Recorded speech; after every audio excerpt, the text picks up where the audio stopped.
उत्तरकाशी के गंगोत्री हाईवे गंगनानी के निकट एक यात्रिक बस गहरी खाई में गिर गई। बस में करीब 33 तीर्थयात्री सवार थे। अभी तक 27 घायल यात्री को खाई से बाहर निकाला गया है और 7 लोगों की मौत हो चुकी है। मौत का आंक बढ़ सकता है। कैसे हुई पूरी वारदात, क्या है गुजरात कनेक्शन, देखते खास रिपोर्ट अंदर की बात में। उत्तराखंड के गंगोत्री नेशनल हाईवे पर बड़ा हादसा हुआ है। गंगानानी के निकट एक प्राइवेट बस गहरी खाई में जा गिरी। बताया जा रहा है कि बस में गुजरात के 33 तीर्थयात्री सवार थे, जिसमें 27 यात्रियों का रेस्क्यू कर लिया गया है। इस हादसे में 6 लोगों की मौत की पुष्टि है। मौके पर रेस्क्यू अभियान किया गया। घायलों को उपचार के लिए नजदीकी अस्पताल में ले जाया गया है। सीएम धामी ने घटना पर शोक जताया है। बस है, ये उत्तराखंड नंबर की बस है। UK 07P है 8585 और यात्री जो है गुजरात के बताए जा रहे हैं। इसमें 35 लोग सवार, अभी तक की सूचना जो मिली है इसमें ये पता चला है कि ये लोग जो 35 लोग सवार थे इस बस में, जिसमें से 6 की डेड बॉडी जो है रिकवर कर ली गई है। एक घायल जो है वो बस में फंसा हुआ है, उसका रेस्क्यू जारी है। एक मिसिंग है और 27 जो है उनको जो है उत्तरकाशी भेज दिया गया है। वो सभी लोग सुरक्षित हैं।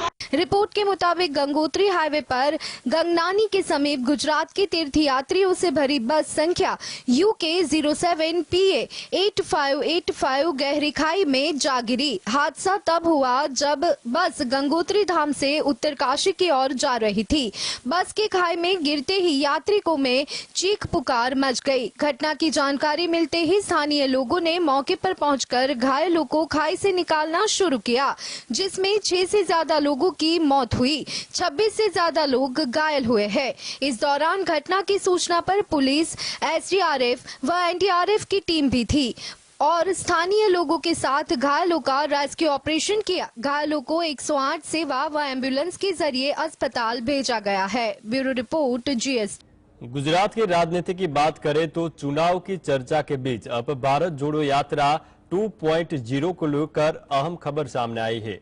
गुजरात कांग्रेस के दिग्गज नेता सिद्धार्थ पटेल ने एक अहम बयान दिया। गुजरात में कहां से शुरू हो सकती है कांग्रेस की भारत जोड़ो यात्रा 2.0, देखते स्पेशल रिपोर्ट अंदर की बात में।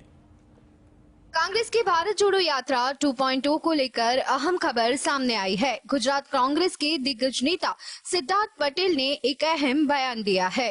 लोकोने साथे राखीने आगळ चालવાનો प्रयत्न करे। હું માનું છું કે લોકશાહીની અંદર આનાથી વધારે મોટો કે મજબૂત વિચાર બીજો કોઈ હોઈ શકે નહીં। અને હવે એનો બીજો ભાગ ચાલુ થઈ ગયો છે। આગામી મહિનામાં પોરબંદરથી શરૂ કરી અને ईस्ट भारतना खुणा सुधी आ यात्रा जशे। कांग्रेस नेता सिद्धार्थ पटेल ने कहा कि राहुल गांधी की भारत जोड़ो यात्रा 2 पोरबंदर से शुरू होगी। अगली बार आधिकारिक कार्यक्रम की घोषणा दिल्ली से की जाएगी। हालांकि सिद्धार्थ पटेल के ऐलान के बाद शक्ति सिंह गोहिल ने सफाई दी है। उन्होंने कहा कि यात्रा के संबंध में अंतिम निर्णय पार्टी दिल्ली से लेगी। कांग्रेस नेता राहुल गांधी की भारत जोड़ो यात्रा पार्ट 2 की शुरुआत गुजरात से हो सकती है। जानकारी के मुताबिक कांग्रेस नेता राहुल गांधी की भारत जोड़ो यात्रा पार्ट 2 गुजरात से हरियाणा तक हो सकती है। इस यात्रा को गुजरात के पोरबंदर या अहमदाबाद से शुरू करने पर विचार किया जा रहा है। कांग्रेस सूत्रों का कहना है कि फिलहाल भारत जोड़ो यात्रा पार्ट 2 की तैयारी चल रही है। इसकी विस्तृत जानकारी आने वाले दिनों में जारी की जाएगी। यात्रा कब शुरू होगी, कहां जाएगी और कितने दिनों तक चलेगी, ये पार्टी अध्यक्ष मल्लिकार्जुन खड़गे और राहुल गांधी तय करेंगे। Bureau report. Congress working committee की नई सूची में गुजरात से 2 नेताओं को स्थान मिला है। इसमें पूर्व प्रदेश प्रमुख जगदीश ठाकुर और दिल्ली और हरियाणा के प्रभारी दीपक बाबरिया का नाम शामिल है। दोनों नेता अब कांग्रेस के शीर्ष डिसीजन मेकिंग बॉडी का हिस्सा हो गए। लोकसभा चुनाव से पहले ओबीसी को मिला डबल चांस, देखते स्पेशल रिपोर्ट अंदर की बात में। कांग्रेस की नई कार्य समिति में गुजरात से 2 नेताओं को जगह मिली है। इनमें गुजरात प्रदेश कांग्रेस समिति के पूर्व प्रदेश प्रमुख जगदीश ठाकुर और हरियाणा और दिल्ली के प्रभारी दीपक बाबरिया का नाम भी शामिल है। अब पार्टी ने गुजरात कांग्रेस के 2 नेताओं को नई कार्य समिति में जगह दी है।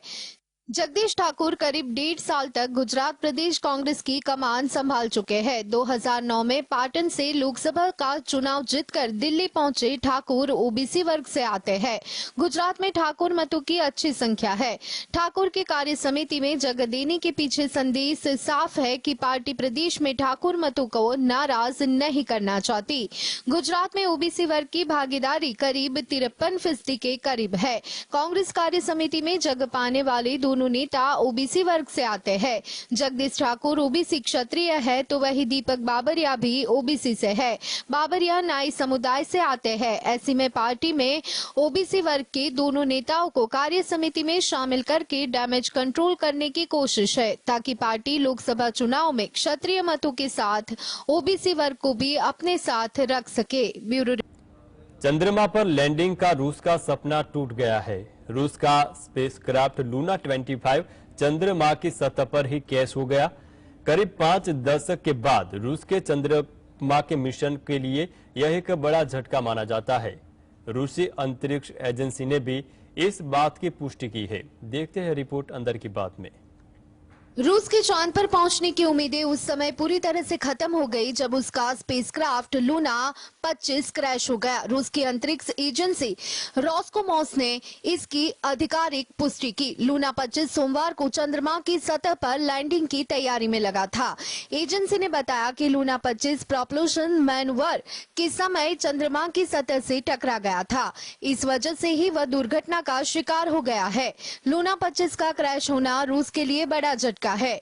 दुनिया भर के वैज्ञानिक इस बात पर बहस करने में लगे हैं कि आखिर लूना 25 के साथ आखिरी क्षणों में क्या हुआ होगा। रूस की अंतरिक्ष एजेंसी रोस्कोमोस की तरफ से कहा गया कि लूना 25 नियंत्रण से बाहर हो गया था और एक ऐसी समस्या में फंस गया था जिसका कारण पता नहीं चल सका। इसके बाद यह अंतरिक्ष यान चंद्रमा पर दुर्घटनाग्रस्त हो गया। लूना 25 47 सालों रूस का पहला चंद्र लैंडिंग मिशन था। यह चंद्रमा से सबसे मुश्किल दक्षिणी ध्रुव पर सॉफ्ट लैंडिंग की योजना से भेजा गया, लेकिन कम्युनिकेशन ब्लॉक होने की वजह से यह मानव रहित एयरक्राफ्ट में फेल रहा। ब्यूरो। रजनीकांत की वापसी के बाद बॉक्स ऑफिस हिल गया है। उनकी लेटेस्ट रिलीज जेलर ने सिर्फ 10 ही दिन में कलेक्शन का पहाड़ खड़ा कर दिया। फिल्म का कलेक्शन 500 करोड़ से भी ज्यादा हो गया है। तमिल इंडस्ट्री की सबसे बड़ी फिल्म बन चुकी है जेलर। गदर 2 से भी बहुत आगे है। क्या चल गया रजनीकांत का जादू या फिर कोई है मैजिक ट्रिक? देखते हैं यह खास रिपोर्ट में। इंडियन सिनेमा का मेगा स्टार कहे जाने वाले रजनीकांत ने एक बार फिर से बॉक्स ऑफिस को हिलाकर रख दिया है। रजनीकांत की लेटेस्ट फिल्म जेलर 10 अगस्त को थिएटर में रिलीज हुई थी। गदर 2 से एक दिन पहले फिल्म ने पहले दिन ही धुआंधार शुरुआत की और पहले दिन इसका वर्ल्ड वाइड कलेक्शन 90 करोड़ रुपए से ज्यादा रहा था। जेलर ने अपने 10 दिनों के बॉक्स ऑफिस रन में ही वर्ल्ड वाइड बॉक्स ऑफिस पर 500 करोड़ का आंकड़ा पार कर डाला है।